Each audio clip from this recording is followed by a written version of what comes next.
Episode 25. Woo! We made it. We made it. Today, it's gonna be a big one. A doozy. What are we talking about, Victoria? It's finally Sunscreens Part 2. So just a heads up, this might get cut up into 2 episodes because it's gonna be a dense one, but it is about time that we talk about all them sunscreen controversies of late. Yeah, so everything you've been hearing about, from the latest Benzene drama to coral reef updates, SPF values. We're gonna try to talk about all of that and just kind of have a more honest, more real conversation about why there's so much drama around this category, and hopefully calm your fears. That's really the goal here. Yeah, we're trying to present all these very complicated issues from all sides, why we're where we are today and what we're still waiting on. But you know, given that it's one of those episodes, what are we drinking today, Victoria? So this one we definitely need a little help. So today I'm drinking a McKellar classic called the Passion Pool. Awesome brewery, awesome artwork. Woohoo! I am still on my Bud Light seltzer because, You can't tell, this was a Costco. let's just say we're stuck with this from Memorial Day parties. But I am also wearing a shirt that says, woof woof, I am bartender. So that's the spirit of today. Love it. Excellent. But first things first, we should do a quick brand update. So I think right off the bat, we should just start with some nice words. Yes, we decided that we really needed to add this section to the podcast because sometimes, as you know, we go on this journey with our content, the brand, it can get really overwhelming, and we forget that sometimes people say nice things about us. Exactly. So today we're just sharing a couple pieces. The first one being, this is actually The Specialist, and the title is Love. Okay. And the description is, I love this product so much and wish I had discovered it sooner. I suffer from moderate to severe hormonal acne that appears around my U-shape area of my face. That is the first time I've heard someone use the term U-shape, but that's this area here, of my face in big, painful pustule clusters. I refuse to use retinol and have been searching for an alternative for so long. I use this as a spot treatment after serum. Doesn't sting my skin at all, and the next day it has really helped to reduce my inflammation, and after about 5 days of use, my bump has become almost smooth. I'm going to buy backup so that I'm not going to panic when I run out of this. So that's so makes great. us so happy. Yeah, and a quick intro to The Specialist is it combines 18% mandelic acid with 2% salicylic acid and 5% niacinamide. It's called The Specialist because it is the oily skin specialist, and we position it as you can use it as a rinse off mask in your trouble area. Most people get it a little bit worse in your T zone, but I guess for some people the U zone can be especially for cystic. Can be affected as well. I feel your pain. Yeah, it can be, if you're just in maintenance mode, it can be used as a booster, or as this user has it, use it as a spot treat. Yep. And the next piece of nice words is about our travel buddy. Travel buddy title says fan! Exclamation mark! Fan! Then not only is the packaging best case ever and the insert ultra adorable, this shit also works. Nice. Huge sample of the mid-strength exfoliation serum came with it for free, and it's truly a full mini kit. I just don't think I'll be able to hold off using these up until I actually travel. I got the book off Amazon too and did not disappoint. Can't wait for the Mr. Reliable Part 2. Because that's gotta be my fave thing in there. Love. We can't wait for Mr. Reliable 2, Gen 2 as well. So many things. One is, not many people talk about our travel case, and I love that she highlighted about the case because we actually had to design that ourselves, which, boy, did we get a spanking in fashion. I always make fun of Victoria. I'm like, this is the one-time limited edition Tory Burch. And I will tell you, when we showed up to the travel case manufacturer, we actually brought in a felt stapled prototype. Oh, and yeah. I honestly bless her heart for giving us a chance and not just like showing us the door after that. We shit you not. Here, I will post a picture of the original version here for all those YouTube watchers. Yeah, that was very humble beginnings and something we didn't think we would ever do.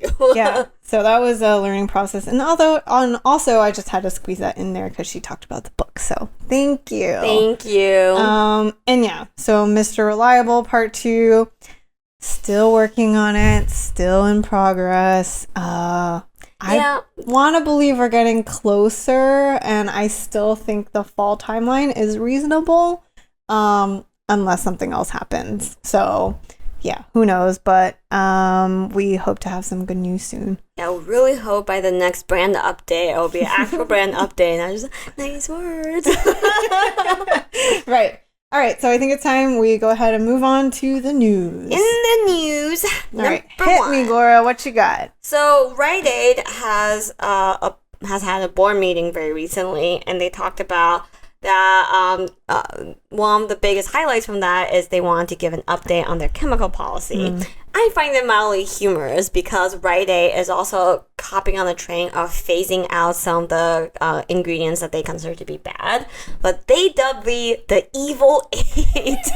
I just feel like it just reminds me of the Quentin Tarantino movie, The Hateful Eight. Yeah. So I'm like, just where's the inspiration in that? Someone is a fan of Mr. Tarantino. Methinks. Yeah. So the update says as of March 2021, only 13 formulas or just 1% of RiteAid still have these ingredients. And what are the evil 8, Gloria? Who are the evil 8? Who are you, and why does RiteAid hate you?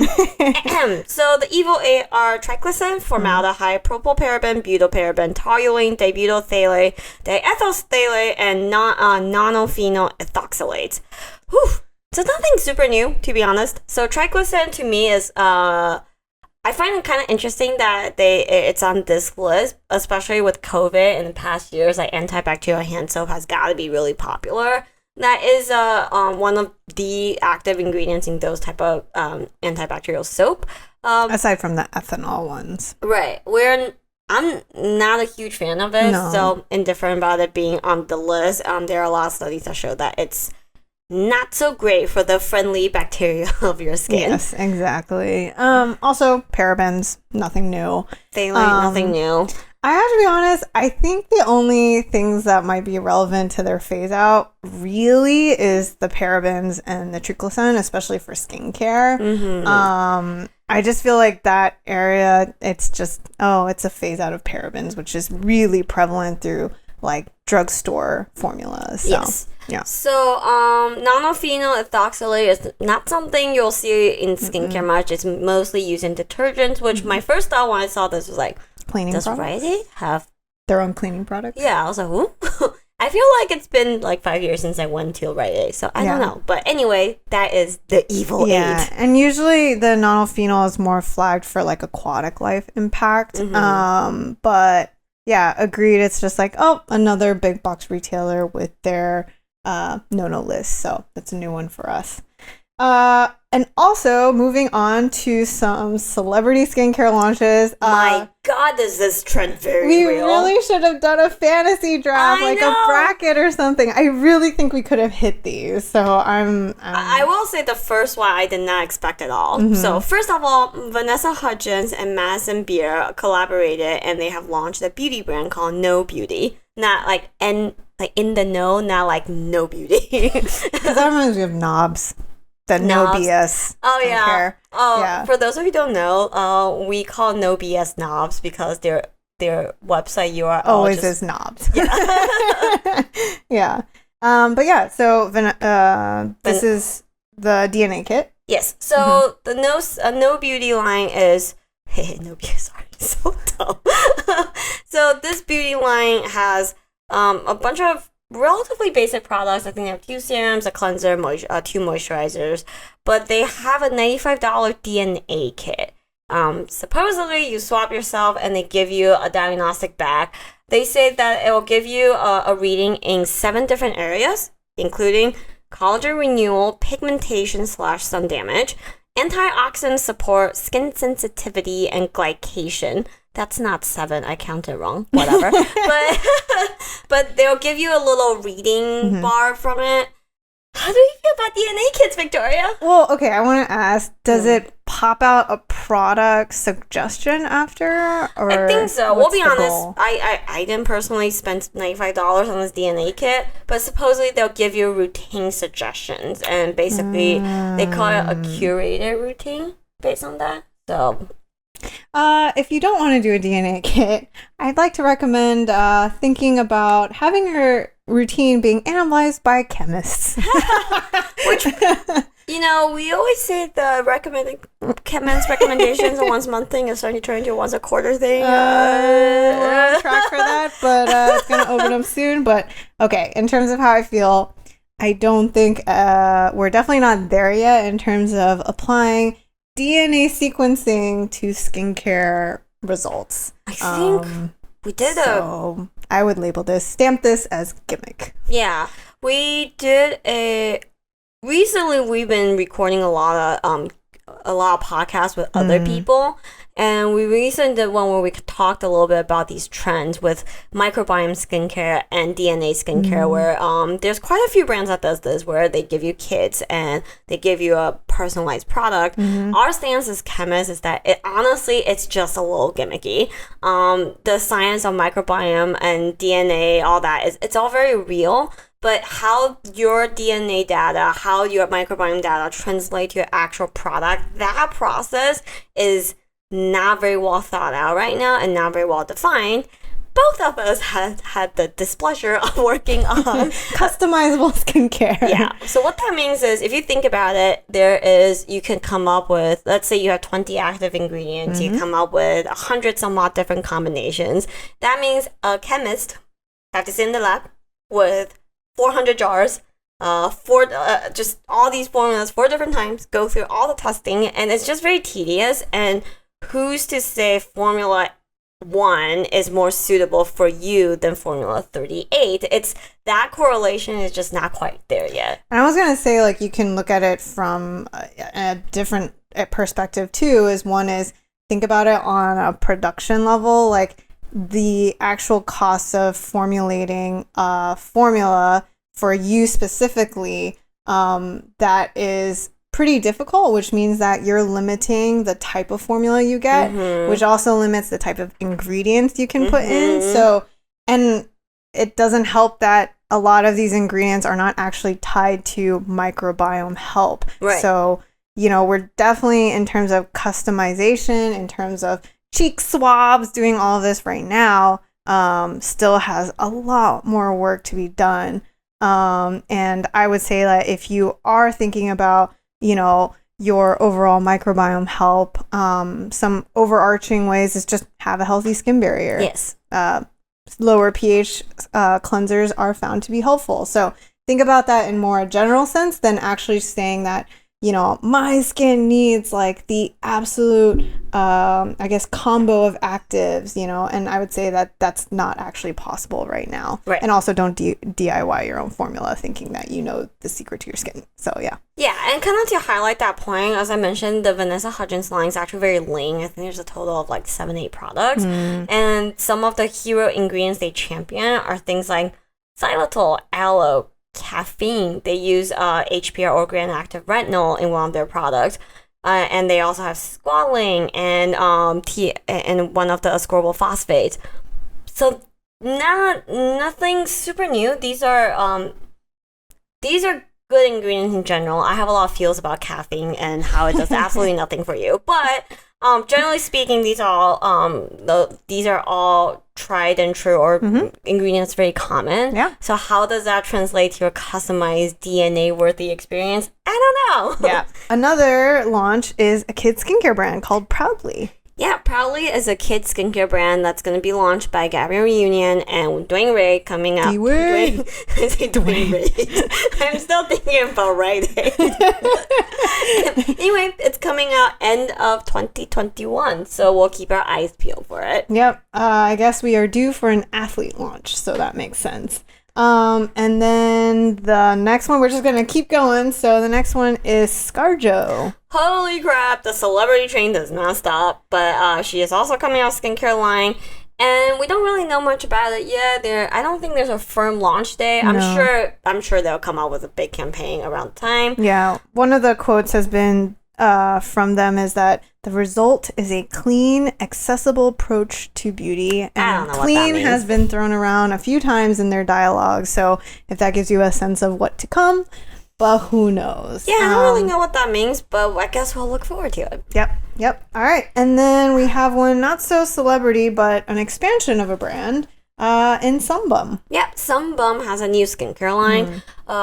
So check it out. I actually decided to call out their daily cleanser. Their daily cleanser is a simple, gentle, surfactant-based cleanser that uses sodium cocoyl isethionate or SCI.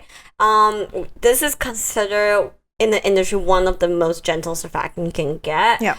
Personally, not huge fans, but we know a lot of people have had success with this. Yeah.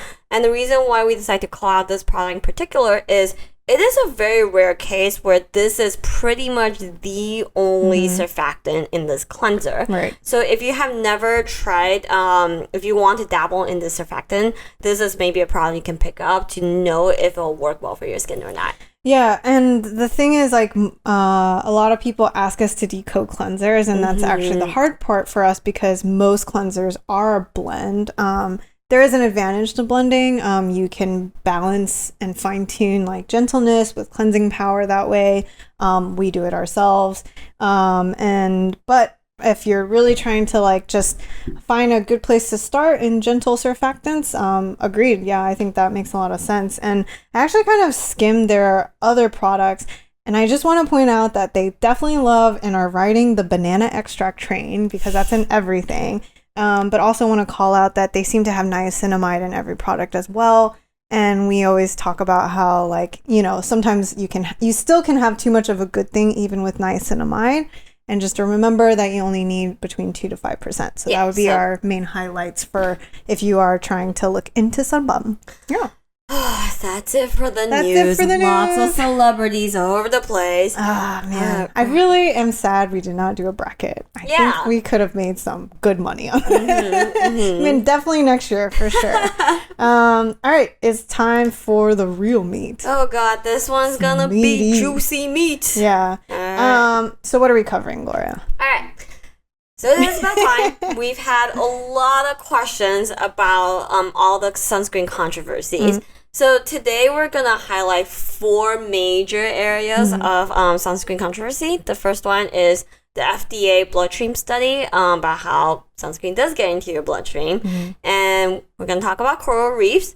We're going to talk about how the Purito controversy and how there's been quite a few recalls from Korean brands with unreliable SPF results. And last but not least, the new Benzene in your sunscreen. Yeah. So that is what we're going to attempt to cover.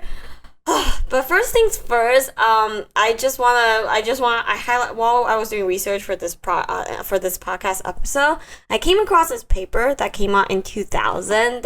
It's more of an opinion piece by a professor.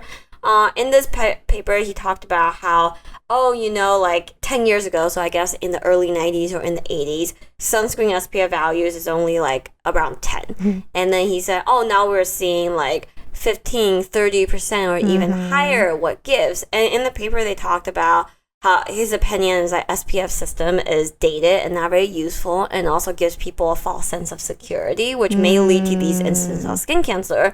I decided to call out this paper because it's just a little bit over 10 years ago. So it's crazy to see how much SPF value has evolved since then. And also this behavior, like people are now a lot more cognizant of how much sunscreen to use and how often they should be reapplying. And so just want to point out that it's a constant learning process and we're moving very, very fast in general. So yeah. I actually think the paper is a great read, and it made me go down the rabbit hole of figuring out who this professor was, and I realized Professor Diffie actually has been in sunscreen for a very long time. He's actually the man in sunscreen. So first of all, if you want to take a look, he's written over 300 papers on sunscreens. He's a professor of photobiology in dermatology science. And so that's incredibly specific, and he's not a derm, but the fact that you can even focus in photobiology is awesome. And anyways, from the University of Newcastle, and he's actually still doing research in sunscreen. And one of the things that I thought was interesting is he's doing a mathematical model of erythema, sunburn, to see if there's a way to correlate that without having to do in vivo testing. And he's also the guy who came up with the critical wavelength measurement for UVA. So big dog and sun everything. Yeah, and it's really comprehensive. I didn't get to dabble too much in his papers, but some of it is like you feel like he's going into a little bit of like behavioral psychology on like applying sunscreen. Like you mentioned the SPF rating. He's like, it gives people a false sense of security if I apply a SPF 50 that I'm covered, and then they're a lot more loose about reapplying or even putting the right amount. So really fascinating history. If you really want to get into it, that's, I would say, a great place to start. But yeah. There was one more thing I wanted to point out from the study is, so you'll hear, we'll reference this quite a lot in today's podcast. But when you test for SPF value, the thickness, the amount they're applying is 2 milligrams per centimeter square. In this paper, he referenced that a lot of people actually only apply between 0.5 and 1.3. And this is why this is still true today. Most people are under applying. Yep. So we always say more is more in sunscreen. Yeah, we just did an Instagram post kind of testing the trendy TikTok 2 finger method. Which to us, if you think about the surface area of your finger and your face, it really doesn't seem like enough. And we did find out that seems wildly low. Yeah. So if you are using that method, again, consider adding a finger to it. Get a little exploratory. Feel a little brave. And also double glaze, like your donut. All the entendre, all the meaning. Krispy Kreme all over your fingers, however many.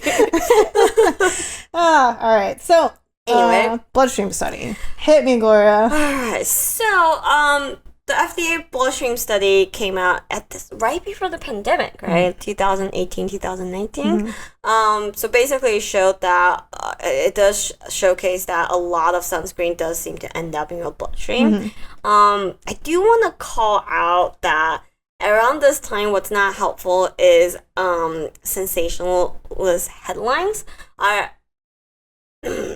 We felt very bad for the FDA when this first came out. Yeah, so the thing is, like, they did a responsible thing where, of course, they released data, and a lot of them will follow up, say, hey, that doesn't mean sunscreen isn't safe. We are doing follow-up studies. We're trying to understand more. So, like, around the time it came out, I actually went to one of the symposiums that's, like, kind of the co-host about FDA, and one of the people involved in testing came on, and he just looked so tired. And one of the things that he highlighted was, hey, like the 0.5 nanograms per milliliter reference of like the safety level is very flawed. Yeah. Because they use a number for every substance. Yeah. Which, as you can imagine, is like very different, right? Even if you think of like LD50 numbers. Yeah.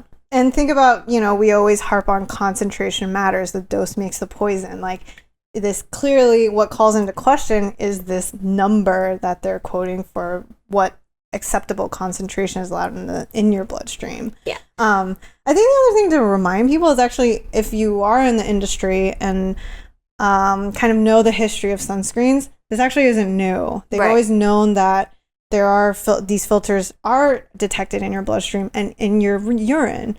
And the other thing to keep in mind is this is maximum concentration. Yes. So I really liked a piece or a quote from Professor Diffie, the guy who Gloria mentioned in the article, said that on average the person's probably only putting 1/10 of that amount of sunscreen on their face a day. So if that gives you an idea of, not saying that it's irrelevant, Clearly it makes a lot of sense for the FDA to test under the most rigorous concentration and protocol. But in terms of takeaway, we're still waiting. You know? And I just remember that guy, he was like, bags on his eyes, was like, I just want to reiterate to everyone that, like, you know, like the skin cancer is still the enemy. Here's what we're doing to continually, like, explore and understand the safety constraints of sunscreens, but please don't use sunscreen. But journal articles have not been doing them a lot of favors, so I actually pulled a lot of different headlines around that time to showcase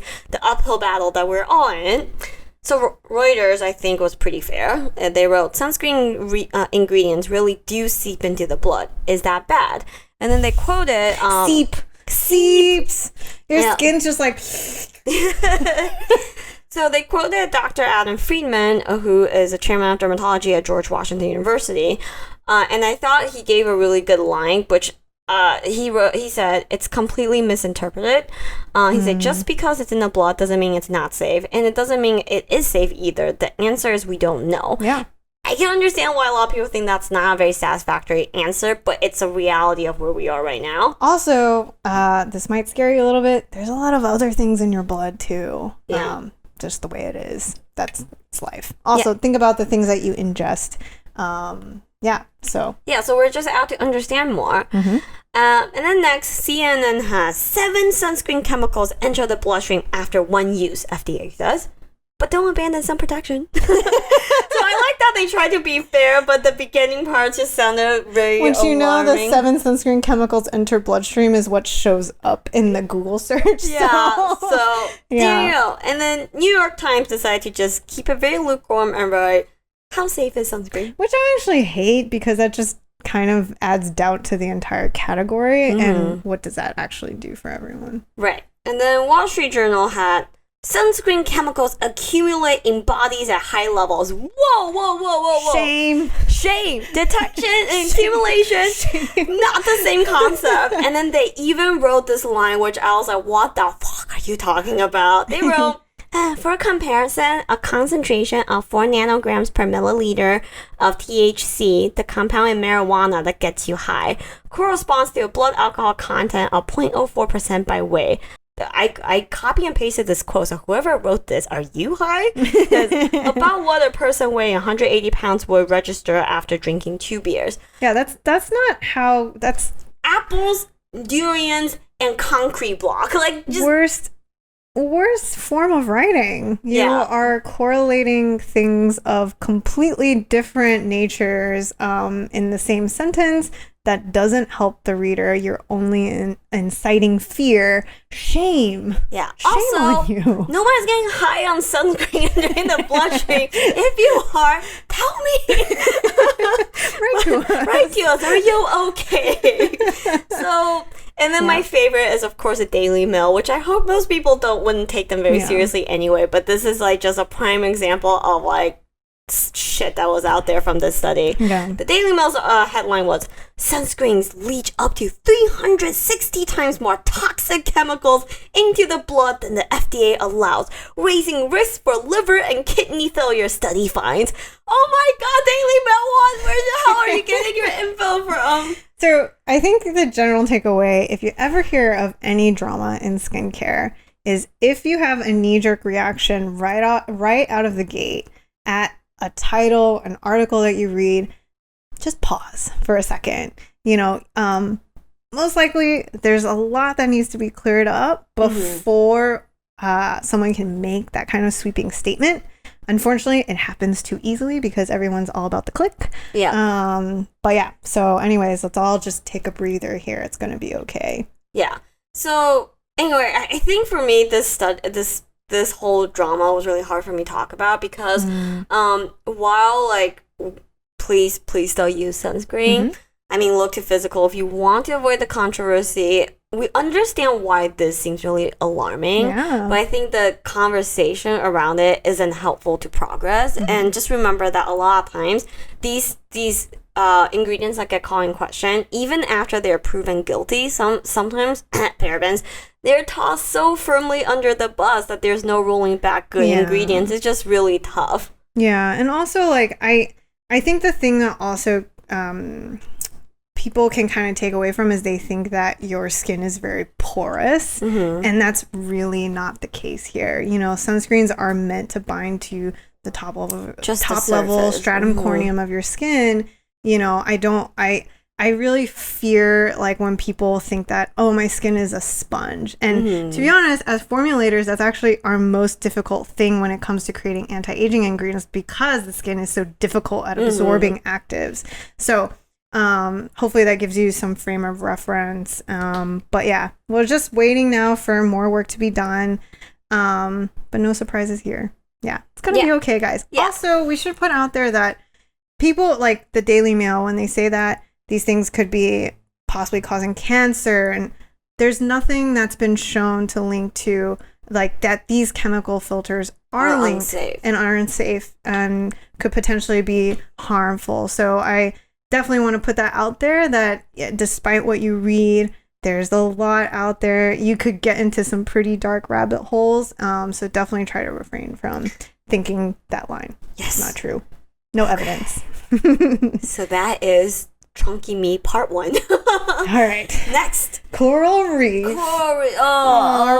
Coral reefs. So, this all started, well, it's been a hot topic in sun care for a long time. Yeah. A couple years ago, Hawaii banned octinoxate and oxybenzone. And I think Florida followed suit, Fiji Island followed suit. So first of all, why are oxybenzone and octinoxate used? Yeah, so, why they're used? Yeah. I was going to say, why are they banned? Well, they're used because they are good chemical filters. They have great texture. They can, this is the other realm outside of mineral. And, they're actually incredibly common. And they really provide an added benefit of, again, texture and no white cast. So that's why these are so prevalent in chemical sunscreens. And I think the thing to note is it's been flagged from the start is because they found that when tested in a lab setting at a very questionable concentration, aka high concentration, you're seeing corals, reefs start to bleach. And that's when this whole, I guess, train was created and people started writing that and, throwing this under the bus. Yeah, and just when they do pull ocean samples and to see how much of it you can find in ocean, and just know that it's like in most cases is 10 to 100 times the difference of what they tested for and what's actually found in ocean. Yeah, even so near huge difference. Yeah, and another thing is it's actually very problematic to test these things because if you think about it, coral reefs are incredibly diverse and they're very sensitive. So which species are you testing? Most papers only test for one species. How does that really impact on a grand, like, whole coral reef scale?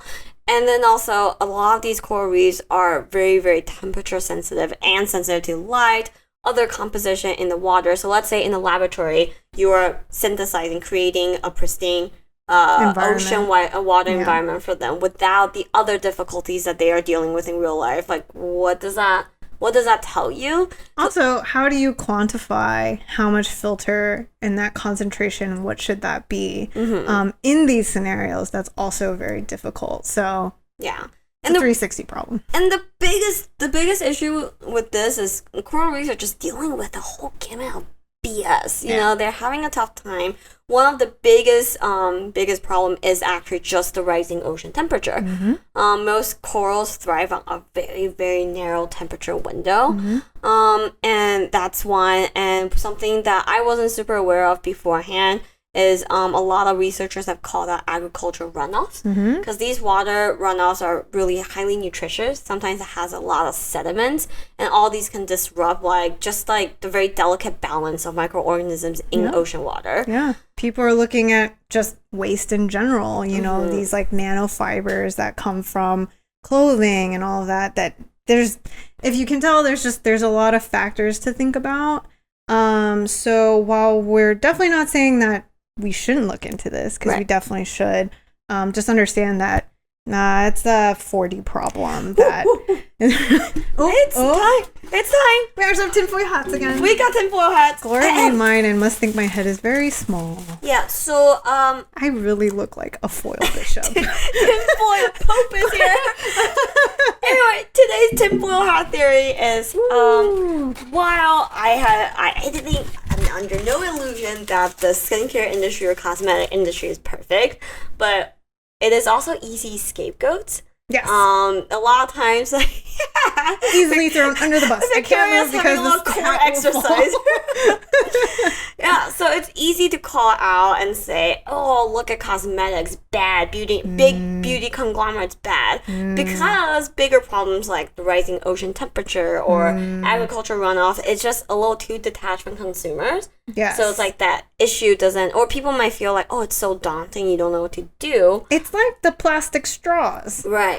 That easily was wiped out because they were like, me sea turtles, but there's like a much bigger problem at hand, you know. But while we're not saying that that's like it's a useless thing to do, I think there is definitely, we should give credit to just like being conscious, you know, like if everyone does their part to be conscious and you know, even the idea of like, hey, I love the coral reef. There's people that are like, I know that the science isn't quite there yet, but it does bring me hives, you know, like I totally understand that sentiment, and it's totally fine to say like, what can I do more, you know, because that only leads a path to better habits and, you know, better behavior to like take care of our earth. So anyways, I just wanted to say like it's a fair sentiment. Yeah. Where I think the danger is also sometimes when you call out things like, oh, like oxybenzone bad, maybe that's almost oversimplifying a problem, or you feel like, oh, if we get rid of oxybenzone, coral reefs are saved. It's like putting a band-aid on an amputation. Why is Gloria? Why don't you tell them all the other ingredients that have been flagged in harming the coral reefs? Yeah, so it's a crap ton of stuff. Even so, nano zinc has been flagged. Titanium dioxide seems relatively vanilla, but the good news is, so here's where it's also kind of hard. It's like, how do you read the data, right? Because if you just read what disrupts coral reef life cycle, and it seems like everything under the sun. Yeah. But then you look at like, oh, what's the relative concentration at which they are effective? Not effective. Bad. At what concentration they start to cause problems. So oxybenzone, octinoxate were flagged because they seem to cause bleaching at a relatively lower concentration. They were the first. But something that I find kind of interesting and kind of difficult to talk about is it seems like a lot of reef-safe sunscreen brands, they call out all chemical filters in one sweeping statement. Yep. And I just find that a little unhelpful, especially because nano zinc and nano titanium dioxide seems to also not be great. And you don't have to, in the US, you don't have to claim if you're using nano zinc or not. Yeah. So there's that can of worms. So I totally agree. I think the thing that I'm really afraid of is now like you're seeing all these like reef safe sunscreens and it's becoming a sticker that kind of is going along with like the whole clean beauty, the, you know, vegan, the no animal testing stickers. And if that becomes the norm, then like it just feels like we're making a very broad sweeping statement to sunscreens. And I feel like the idea here shouldn't be that, hey, we should totally get rid of chemicals and only use mineral, you know? And if you feel like, you know, let's be real, like when this becomes an issue is really when you're out in the ocean, right? We're not talking about like you're in the city and you need to use a reef safe. To be honest, like that we're nowhere near understanding that impact right now is simply just like looking at direct, you know, kind of like a direct correlation of the sunscreen in the ocean from tourists, you know, and that kind of concentration out into the coral reef. So I think that's something just to like keep in mind. Yeah. So what is a consumer to do in this hot mess? Like kind of some of everything we talked about. When you're going into, say, Hawaii or like by the ocean, you're going for a swim. Consider non-nano zinc and or titanium dioxide products. That means you be pasty. Yeah, but then you look like Mark Zuckerberg, so you should also be real with yourself. And if you want to use chemical, just know that just avoid oxybenzone and octinoxate. Those are the two main ones that's flagged. The other stuff are like nowhere near the level, and the realistically aren't really going to be at a concentration that's going to harm coral reefs. So go for that. And if you want to do more, if you're really passionate about ocean conservation, check out some other ocean conservation project that has nothing to do with skincare or beauty, because you'll see that those problems can be even bigger, more daunting than replacing sunscreen. Yeah, I think that's a great sentiment. You know, I know there's definitely a subset of people that are like, this data doesn't mean anything. Right. And ergo, like, we should just, keep it chugging, keep it moving along, and that's generally fine too. This is your choice, but I totally respect the sentiment of being like, hey, I just want to do my part. Nothing wrong with that. And as Gloria has shared, the NOAA has a guide here to show you all the things you can do to help the ocean. Yeah. Aside from sunscreen that's helpful.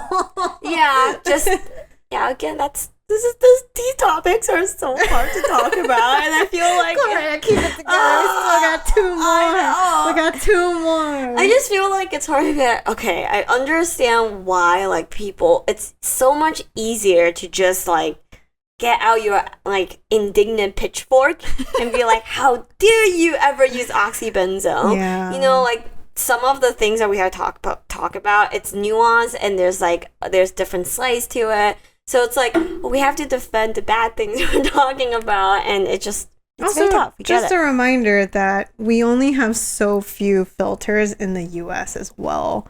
So what does that mean in terms of, if you do start nixing these guys, what are we left with? I mean, we're still waiting. It's been over 20 years and we're still waiting for a new ingredient for sunscreen. Yeah, so the Sunscreen Symposium I went to back in 2019, it was scheduled and originally supposed to be about these the new FDA monograph that's coming out. Oh wait, we got the Bloodstream study. Yeah, about that monograph, we're gonna have to keep waiting. Yeah.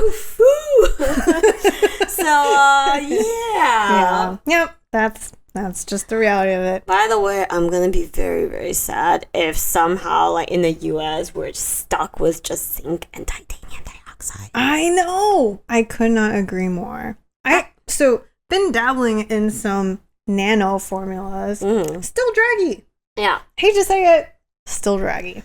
Yeah, I still hate it. I haven't used. I'm okay with hybrid formulas, the ones that use combine zinc and some chemical filters. Mostly I think Japan's been doing that a lot. I've seen a lot of new Japanese formulas that combine zinc oxide with some chemicals, which, by the way, different can of worms, zinc oxide and chemicals sometimes don't mix well. There's a lot, say avobenzone. Avobenzone hates zinc. Yeah. So some other UVBs too. Yeah. Yeah. There's that. All right. Awesome. But anyway, that's the coral reefs. On to number 3, kooky SPF results. Oh, this is the one that's gonna be the meatiest of them all, because us chemists, we have a lot of feels about it. Yeah. So actually, sorry, I really want to say the first 2 topics, Bloodstream and coral reefs. A lot of it's somewhat out of our control, right? There's a lot behind the scenes work, or coral reefs. There's a lot of different industries involved. That wonky SPF results is a chemist true. Yeah, this is all us. Yeah. wait. Let's say this is on chemists for creating wonky SPF formulas. That's not true. Yeah, no. But it definitely hits home. Yeah, for something us, we actively have to deal with. Yeah. So the drama is, I believe Inky Decoder came out with some testing of their own that some of these Korean sunscreens don't actually hold up in their SPF value.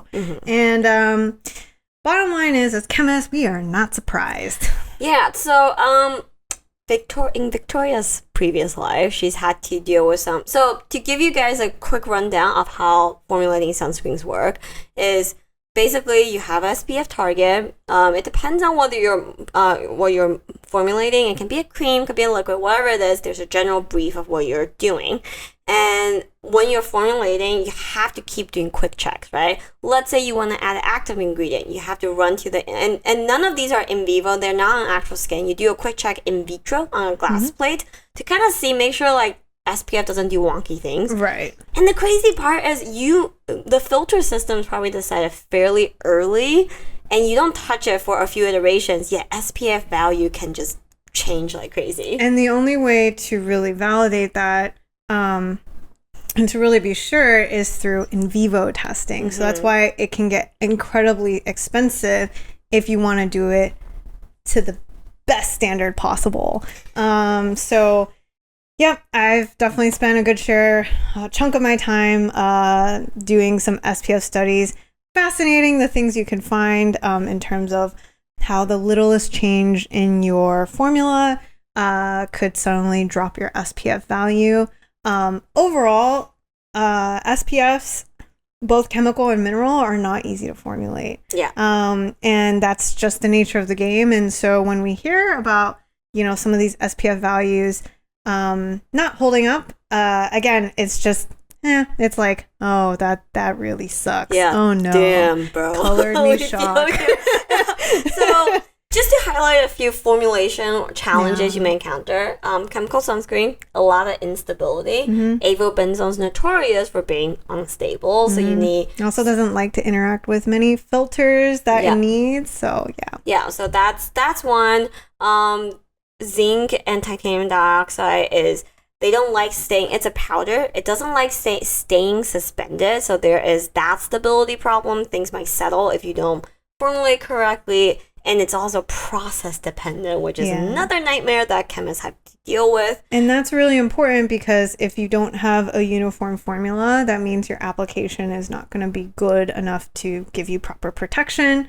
Also, preservation, always a challenge. It's So and the reason being, zinc is neutral, so zinc formulas tend to be a pH around 7-ish, which is actually an asshole of a pH to preserve. Yeah, exactly. So, that just gives you just a few of the problems we've encountered. All sorts. Sometimes sunscreens love to eat plastic, which makes it the worst thing to try to package.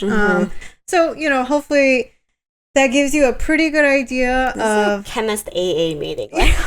And then I made this beautiful formula that ate my bottle. I really feel like that. I'm like, I tried to love it. I tried to do good by it. I told and it good still stories. spits me up. I gave it good vibes the whole time and listened to the Dalai Lama while it's formulating, but goddamn. So true. But that's just from a formulation perspective. You want to talk about testing? That's a whole animal in itself. Yeah, we realized that I don't think for just consumers and like all of you watching this, not a lot of people outline testing, and not a lot of people know what actually goes into SPF testing. And since this is the problem at hand, we are going to break it down, or we'll try to break it down for you. Yeah. So there are a lot of different tests available, and they're separate. And UVB or SPF value testing is completely different than UVA or broad spectrum testing. So UVB testing, the big one is ISO 24444. 244s. 2 and 4 4s. Yeah. So the FDA monograph is another testing, and then there is Japan's JCIA and Australia, but basically these are all very, very similar to the 24444. So 4. Sorry, it's 4 4s. It will be typed here. ISO 24444. Yeah. And this is for in vivo of UVB and establishing that SPF value. Right.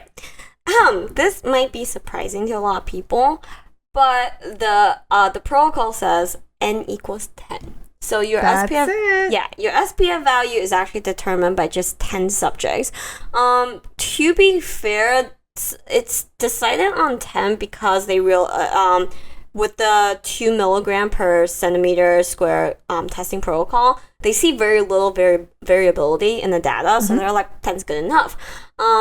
But what I find fascinating is I was digging into the minor differences between, say, the FDA version, the standard ISO 2 quad 4 testing regimen, and they differ a little bit in so N equals 10 is a base level sample size, but for example, in the US, it's you recruit 13, And just to like kind of prepare for any accidents that may happen, whatever may cause you to throw out 3 data sets, you have at least n equals 10. But I saw that in I think it's the standard ISO, it's n equals 20 max, and you're allowed to throw out 5 data points, which to me I'm like, oh boy, that seems like a lot of data points to throw out with just 20 people. So in some ways, like, I'll try to provide kind of like the industry's challenges with this is like, so for bigger companies, what happens is they'll probably be doing testing up until this point, and the nature of sunscreens is that sometimes the data is just that inconsistent, which probably gives you a lot of fear and anxiety, but like that's kind of how it is. And we're not even talking about like trying to test a formula in different longitude latitude areas. That also can make a difference, which makes no sense at all because the protocol is standardized, but that's how it is. And that brings us to another question, which is a product can get their SPF value based on one test, but just one, right? So you don't have to repeat a test. But to us, what gives us hype is, as we mentioned, it might not be very compatible with the product, and things might not be very stable. So let's say you're testing a freshly made batch to get your SPF value. Does that SPF value stay static? It's not technically required for brands to find out. Right. We know some brands that do more testing throughout like their stability shelf life, but the reality is, since it's not required, and sometimes like I know we had some negative feedback about how we didn't promote indie brands with sunscreens. And because this is why. Yeah. A lot of indie brands wouldn't have the funding to do it twice, much less even know that they should do it before and after stability. Yeah. So just to add some clarity, what we mean by that is that the ideal scenario to get a sunscreen tested from a brand perspective is as soon as it's made. Yes. In packaging. But a chemist's job is to make sure that the formula holds during its entire shelf life, which means that you want to have the product age over a specific amount of time and then do the study so that you understand how the formula, when it's had some time to, brew. Yeah, exactly. Brew and age. How does it hold up? And so, let's just say there's a lot of room for brands to do more in terms of sunscreen and testing validation, but it does require a much bigger wallet, and that's why we have to give big companies credit that they're the ones that have to do this, because they're very afraid of class action lawsuits. They're very afraid of all the press that they're hearing, so they're going to put them through a much rigorous testing protocol. Yeah. So that's kind of the quick rundown of just the UVB portion of it. And note that your UVB, even though the sample size is small, it has to be done on actual human skin. Yeah. And then we have UVA testing. So UVA testing, there are the two main ISO standardized testing. One is 24442 and 24443. 24442 is an in vivo test that's kind of set up very similarly to the SPF UVB testing. But 24443 is an in vitro test. Yeah. What do we mean by in vitro? So what happens is you get a little glass plate that's coated PMMA. You take a finger condom. It's straight up, it's an actual finger condom. Put it on this finger. You apply the weight and amount. And then you rub. Yep. And you let it sit and dry. And then you measure the plate. That's the protocol. Sticking on a machine, and that's it. And you read the critical wavelength. Yeah, so I found a fascinating sign. So that's what you are required. That's all that's what brands are required to do. You don't have to do the in vivo version. In vitro version is usually fine. Again, this is where the FDA requirement and the ISO level and the EU requirement may differ a little bit more. In the Japanese JCIA, they kind of rank that rating, so that's where you see the PA+, PA++, PPD. Yeah, and then for the EU version, to get the UVA sticker, it needs to be on the same level as the PA+++ level. But the FDA is a lot more floofy with their broad spectrum label requirement. Right. So it has to be, what it wants to see is it hits a 370 nanometer wavelength. That 90% of that falls under the 370 nanometers. So by doing that, you're basically saying you get a decent amount of UVA protection, but you're not quantifying that. So that's where we feel like broad spectrum as a label just really isn't enough. And the reason behind this is because they focus on UVB because of skin cancer. UVA, although does contribute, is more in terms of beauty, photo aging, tanning. So with that, that's why the guideline is a little less stringent, and they adopt this in vitro because it saves brands a lot of money and time. To be honest, and time. Yeah. So I would say, like, if you want to think about it that way, that's why it's makes us happy to see that a lot of US brands are trying to make sure their UVA does get that JCIA testing and get that PA plus value. Yeah. So, yeah. And I really just want to highlight a few variables in these different testing methods that can kind of cause the wonky results. I really think the wonky result partially is because of stability testing and the lack thereof. There are other things that can affect it. So, for example, I saw, if you Google, the reality is wonky SPF results is not a new thing. So if you Google it, you will see it. You'll see papers from Mexico, the Philippines, Sweden. People have done this over and over again. And I think classic is Consumer Reports. Yeah, you usually will share about something about that almost every year, I believe. Yeah. So there are a few things. One, of course, we mentioned the small sample size. We mentioned stability. Some brands do a better job than others testing it for it. And another one is, this is kind of interesting, but for those of you who's bought Skincare Decoded and read it, we had a small section on Fitzpatrick scale. So Fitzpatrick scale is a basically a skin tone ranking scale that derms and some researchers use. It basically classifies your skin tone based on how easily you get sunburn from 1 to 6. Yeah. And for SPF testings, you want to test for, they allow for recruiting Fitzpatrick scale 1, 2, 3, which means kind of like, I'm probably a 2-ish ranking. I'm probably a 3. Yeah. So that seems fair, because otherwise, if you recruit any darker, they wouldn't burn. It's harder to gauge how much sun damage really done by just visuals. But the issue is 1 to 3 is actually can be kind of broad. Yes. And it isn't necessarily required that you have to include a 1, 2, or 3. And remember those data points you can kind of throw out. Exactly. So if I wanted to make this advantageous, I would recruit 13 like threes. Lots of 3s. Time to recruit them. Yeah. So that could play into it. And also in vitro, this kind of neat paper I found compared the roughness of the glass plate, and that actually plays a huge role in the number that you get back and how consistent it is. And we're talking about a few micrograms difference. And these in the protocol, this is where the FDA protocol does also differ from the ISO protocol of how rough that surface can be. Just a few things for all you nerds out there. To kind of sum up, basically, that the takeaway here should be that per different countries, there's different ways of testing sunscreen.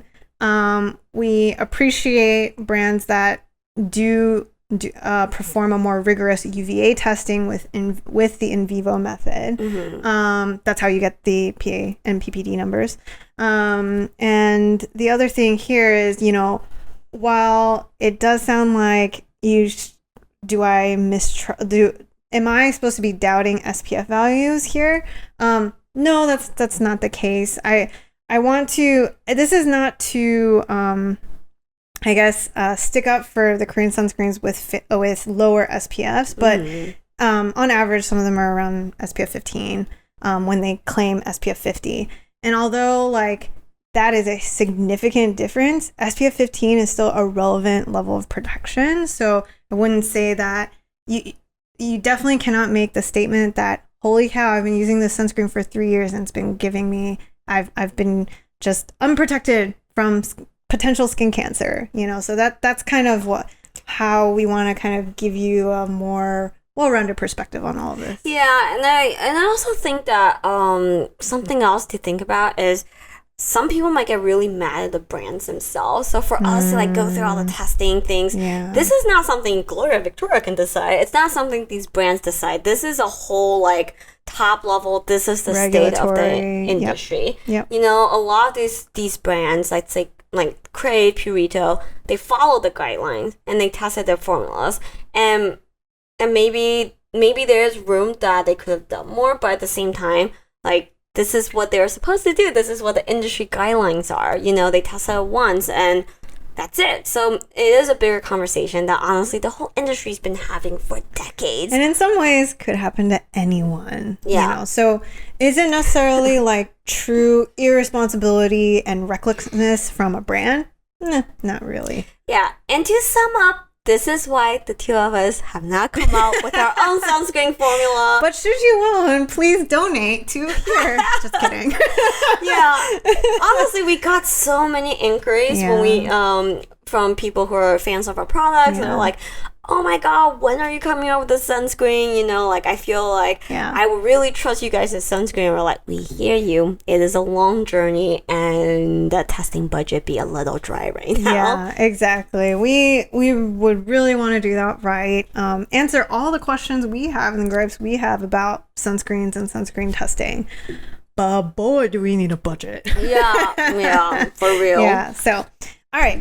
And finally, it's time to talk about benzene. Goodbye. Gloria is signing off. In your sunscreen. Benzene in your sunscreen. DJ Tori in the house. Oh god. All right, sorry. All right, cool. It's a carcinogen. Let's dial back the beer. Oh god. All right. Oh my god, another carcinogen linked to sunscreens. It's as if they just gotta hire a more decent PR. When I saw that article, my first response was like, oh my god, sunscreen cannot catch a break. Yeah. Okay. Where do you begin? I would say that of the four things we've talked about here, this would be least on my priority in terms of concern. So what happened?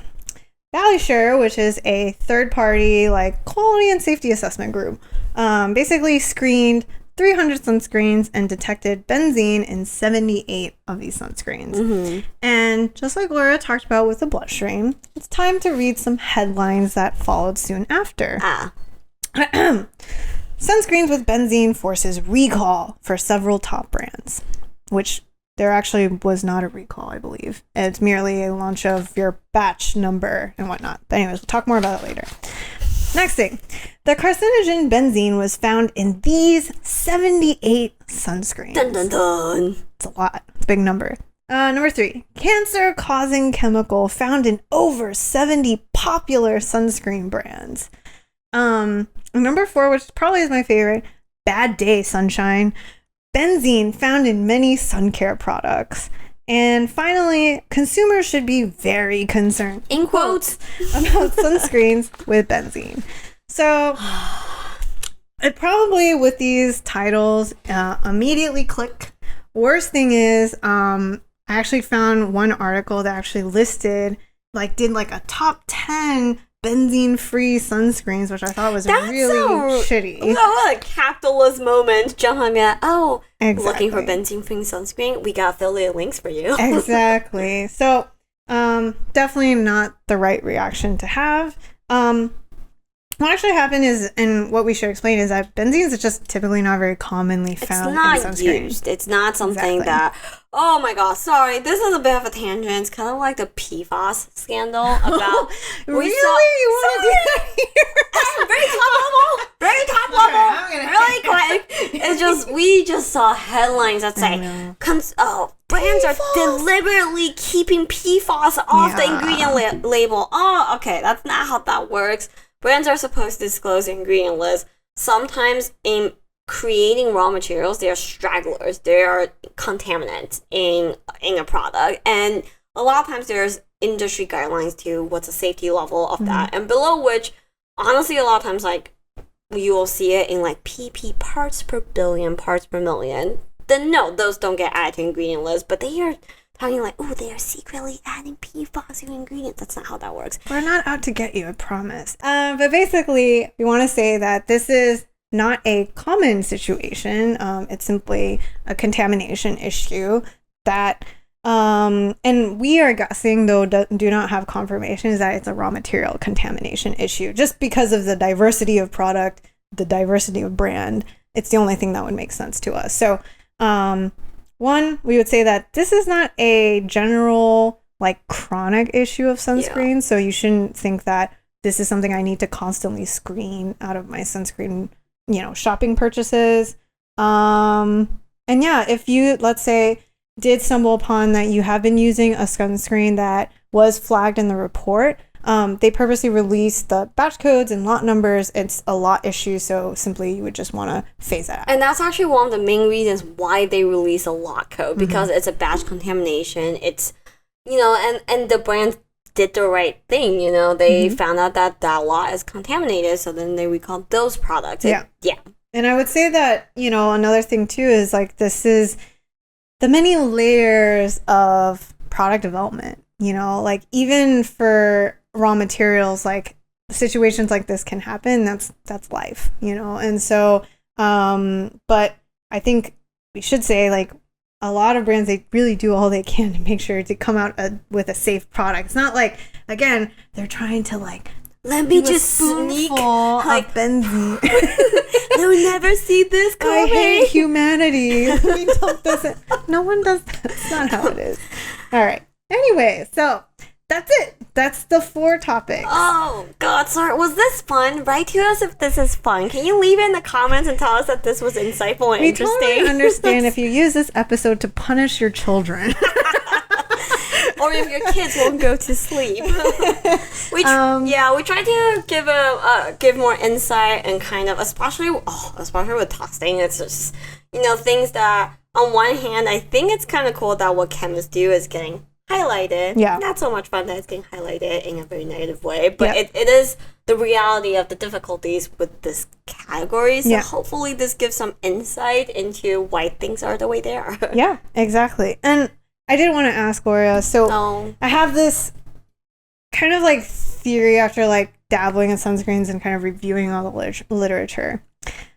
I don't think this is tinfoil hat. This is more like, for me, as a core belief, I think amount of sunscreen you put on is a higher priority than SPF value. Yes. And that leads to our ultimate saying of texture being king. Like, at the end of the day, like, what, based on Professor Diffie's, everything that he's saying, all of this worry of like wonky SPF values, a lot of that can be salvaged just by using the right amount. Good behavior. Yeah, exactly. So I think that's the one thing that it just kind of like screamed out at me. It's like, amount is so much more important than the SPF value. Yeah, and I totally agree. And I think general, just everything behavior wise, right? Like, I think especially people who follow us, I think we're already in a group of people that, generally speaking, wear sunscreen every day. We're aware. Yeah, we're aware that they should. We try. And I think that's we've already come such a long way from like the 90s, where you think the lawnmower is going on. I was gonna say, we apologize for the gardening that is happening outside. May it be a soothing tone in the background.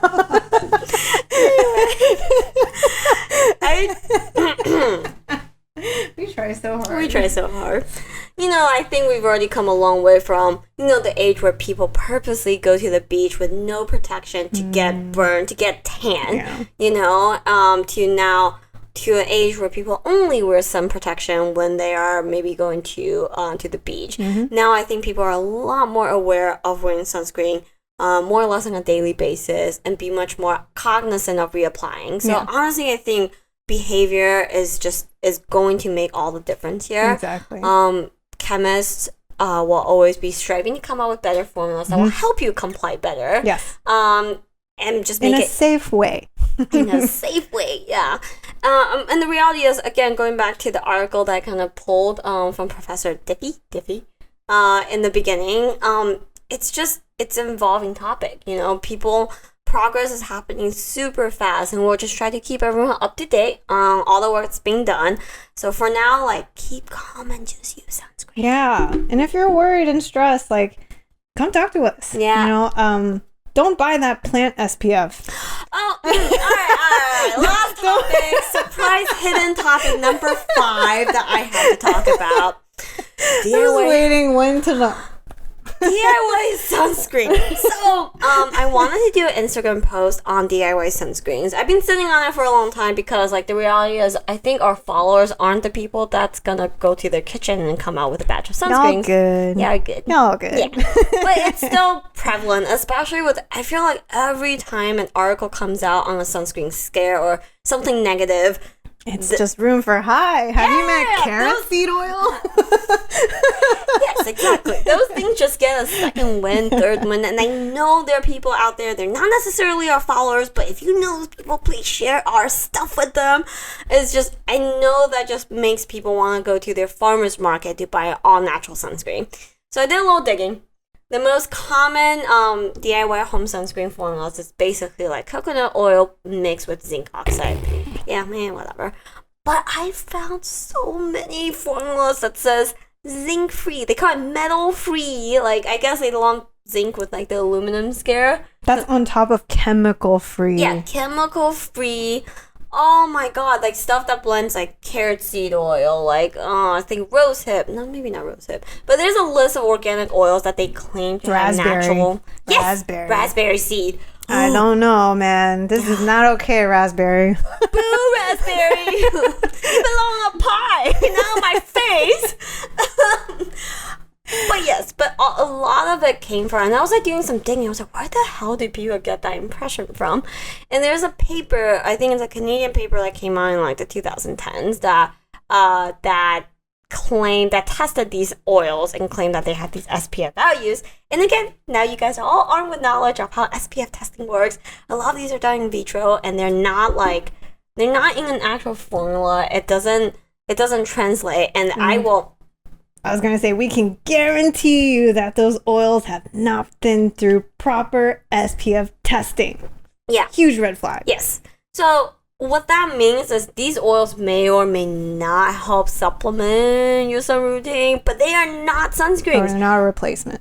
They're not replacements. And I actually found a very recent study that retested them, and some of them come out to be like SPF 2 with a different methodology. You want to shit on Purito's reliability? I want to shit on carrot seed oil's reliability and raspberry seed oil. I think that's such a great case. Yes, I totally agree. Like, this is much worse. This is bottom. We've hit rock bottom here, guys. This is the worst. Yeah, and I want to highlight that even the zinc formulas, like we mentioned, formulating zinc has a lot of issues. A lot of it can be solved with like as chemists, we have access to different grades of zinc, and the zinc themselves from the manufacturer can be surface treated, coated, and combined with ingredients that just help them spread better. That's not what you're going to be able to find on Amazon on Prime Day. So you're already using a zinc that's probably not as good as one that a legit brand can use. Yeah. And then you're suspending coconut oil. Don't do it, guys. Just don't do it. We have not reached a point where we have to completely mistrust brands to get to this point. So this is just, please don't do it. Yeah. Please. Por favor. Please. Oh my okay. Anyways. That's it. That's it for really it. That's a chunky marinated double-decker meat. Yeah. And it's a lot to chew on. Yeah. No pun intended. I don't know why I think it's so funny. It's too easy. So my fiance always says, I give you gold all day and you laugh at the actual dumbest thing. Makes me so happy. But I would say that, there's no real conclusions to a lot of these yet. So this will be an annual update.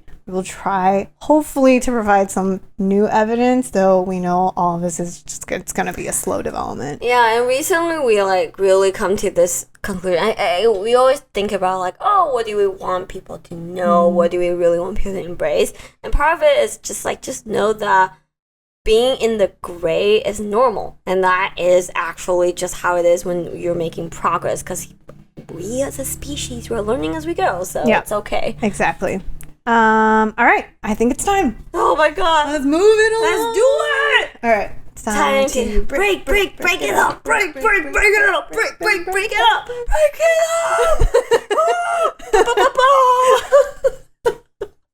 Just Jason Derulo'd me. All right, cool. It is time for Fun Animal Corner. So fun. Today is Gloria sharing. Sorry, I apologize ahead of time because today is about chickens.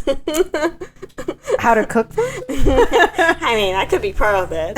But the reason why I decided on poor old unglamorous chickens is because I was doing my research on all the SPF, seeing if there's anything new that I haven't heard of before, and also giving myself a refresher.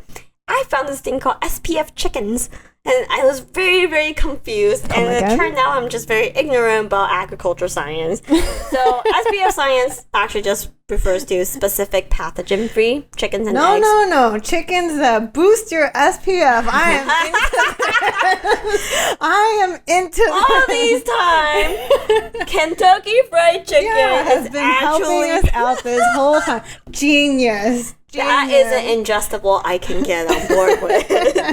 But anyway, it means specific pathogen free. Yeah, so I guess like in terms of raising a bunch of chickens together, it's important to have that so they don't die on you. So then I decided that, well, okay, I don't want to get too deep into specific pathogen free chickens. So I decided to do a random rundown of how chickens are related to skincare.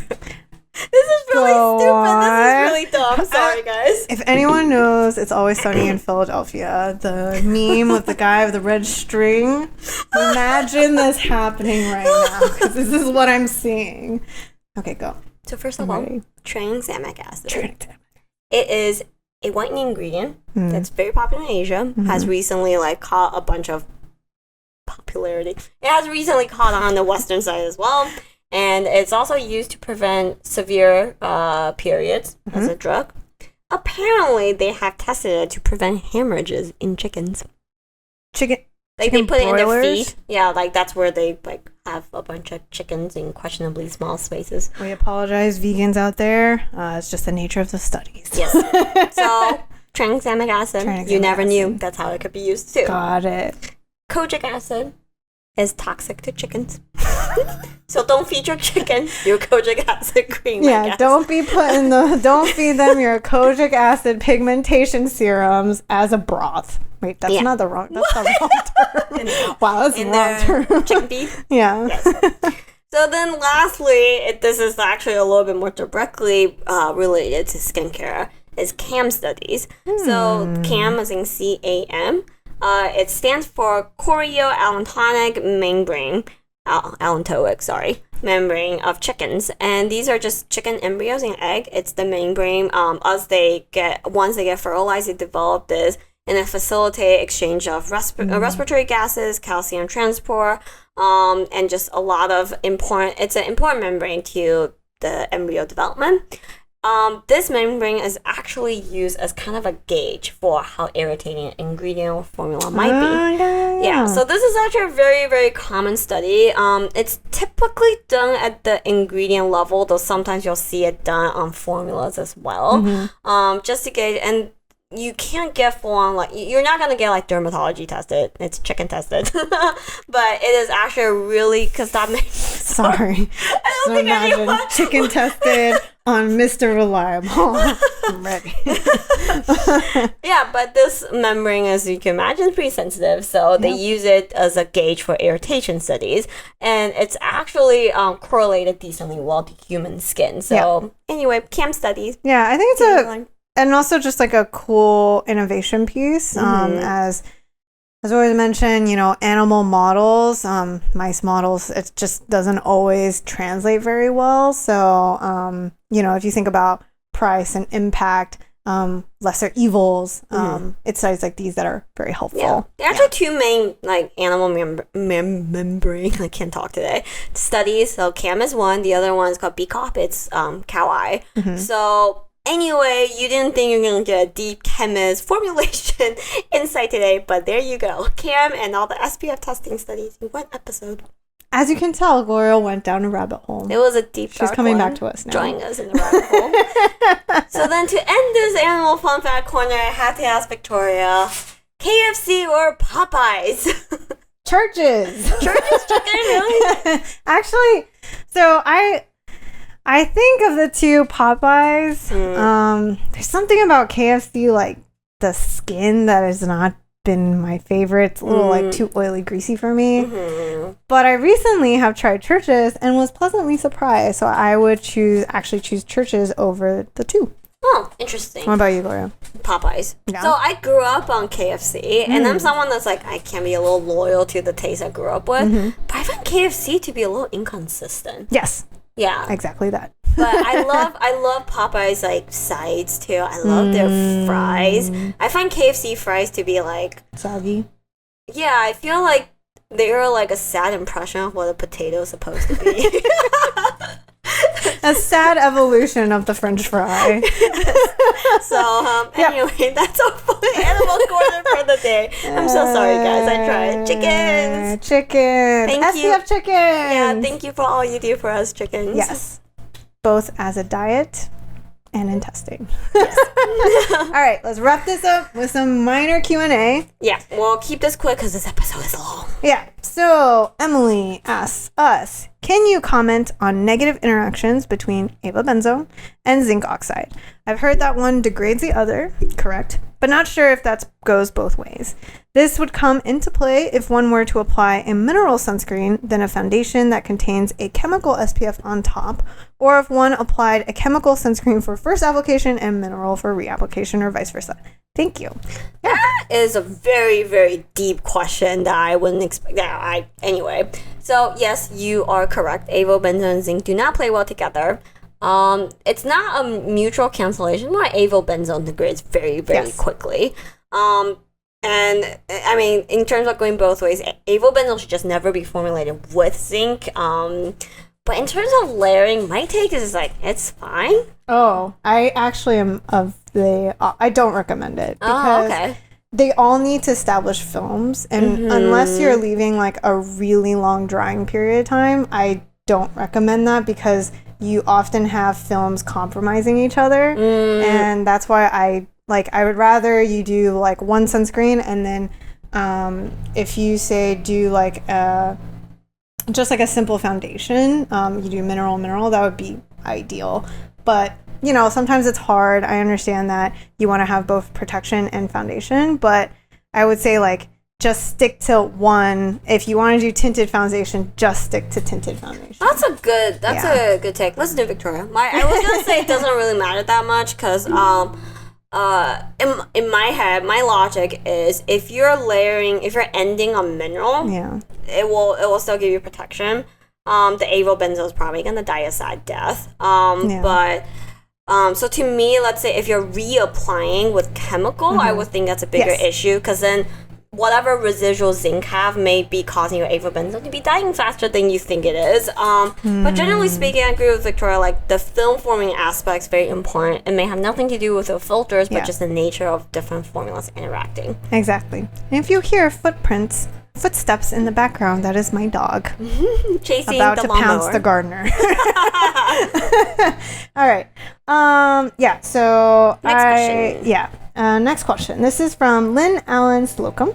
Where does it state on the product what percentage of niacinamide it contains? I don't see that you have listed any moisturizing products that fall within the 4% range. They are not required to disclose niacinamide. It is a relatively easy ingredient for us to decode because they're used at higher than 1%. You will typically find it in the probably the first 5 places, for the most part, if they're using it in the 2 to 4% range. I was gonna say, yeah, Top 10? 10. Yeah, 10. Yeah. Depending on formula type. Yeah. So I would say that the other thing too is, you know, I think we want to remind everyone that, you know, people are starting to think that 10% niacinamide is the standard, but that's actually not the case. And so just want to keep that in mind. And just as we mentioned about sunbum, it's also starting to pop into everything too. Yeah. So think about that in terms of layering. All right. So I think that's it. Maisie, my dog, is about to go crazy if we don't get off soon. So we're gonna bounce. Yeah. So what are we talking about next time? We have not decided. Okay. Maybe Next we'll do a time. Yeah, we should do a poll. No freaking clue, to be honest. But you'll find out soon. And where can they find us, Gloria? Oh, yeah. So we're signing off. You know where to find us if you don't know. We got called out last time. Yeah. So our website is chemistconfessions.com. We should make a little ending card here. You can find us on Instagram at chemist.confessions. You can write to us at info@chemistconfessions.com. And yeah, that's it. Usually takes us a few days to get around to all the questions. But we will try to get to them. But otherwise, hope you enjoyed this episode. Hope we brought you some perspective and at least calmed your fears. That's really the only goal here. It's a tough topic for us, too. Yeah. We will see you next time. Yeah, thanks to everyone for sticking around for such a dense topic. And we'll talk to you again soon. For sure. Thanks for watching. Bye.